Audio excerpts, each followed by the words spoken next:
Sri motor channel நண்பர்கள் அனைவருக்கும் வணக்கம். இன்றைக்கி நம்ம எந்த வண்டி பார்க்க போகிறோம்னு பார்த்தீங்கன்னா மஹேந்திரா சைலோ டீ போர்டு வண்டி 2017 மாடல் 3 ஓனர் உடும்பேட்டை வண்டி. எஃப்சி வந்து பார்த்தீங்கன்னா 20 நாளில் முடிய போகுது. இன்சூரன்ஸு 1 இயர் இருக்குது, ஃபுல் இன்சூரன்ஸு. டேக்ஸ் வந்து பார்த்தீங்கன்னா லைஃப் டேக்ஸ் 1,10,000 கட்டியிருக்காங்க. ஐடி வேல்யூ வந்து பார்த்தீங்கன்னா 5,85,000 இருக்குது. லோன் 6 லட்சம் ரூபாய்க்கு ஸ்ரீராமில் போட்டிருக்காரு. பேங்க் லோன் உங்களுக்கு வந்து பார்த்தீங்கன்னா 6 லட்சம் ரூபாய்க்கு லோன் கிடைக்கும். டயர் வந்து 70% இருக்குது, பேட்டரி புதுசு. பாடி வந்து பார்த்தீங்கன்னா ஃபஸ்ட் கிளாஸாக ஒரிஜினாலிட்டியாக இருக்கும். ஃபுல் ஆப்ஷன் வண்டி.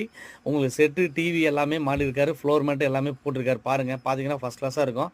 ஏசி ஃபுல்லாக கேஸ் ஃபில் பண்ணி வச்சுருக்காரு. 8 சீட்ரு வண்டி. இது இல்லாமல் வந்து பார்த்தீங்கன்னா ஃப்ரண்ட்டு சஸ்பென்சர் வந்து பார்த்தீங்கன்னா புதுசு மாற்றிருக்காரு. உங்களுக்கு இதோட அண்டர்சேஸ் வீடியோ நம்ம ஸ்ரீ மோட்டார்ஸ் யூடியூப் சேனலில் பார்த்து கனெக்ட் பண்ணியிருக்கோம். பாருங்கள். இதோட ஆஸ்கிங் ப்ரைஸ் 7,60,000 சொல்கிறாரு. நெலிஜிபிள் கிடையாது. நேரில் வரவங்களுக்கு பெஸ்ட்டான ஆஃபர் பண்ணி கொடுத்துடலாம். அமௌண்ட்டு ஜாஸ்தின்னு நினைக்க வேண்டாம். இது முழு வீடியோ நம்ம ஸ்ரீ மோட்டார்ஸ் யூடியூப் சேனல் இருக்குது, பாருங்கள். நன்றி, வணக்கம்.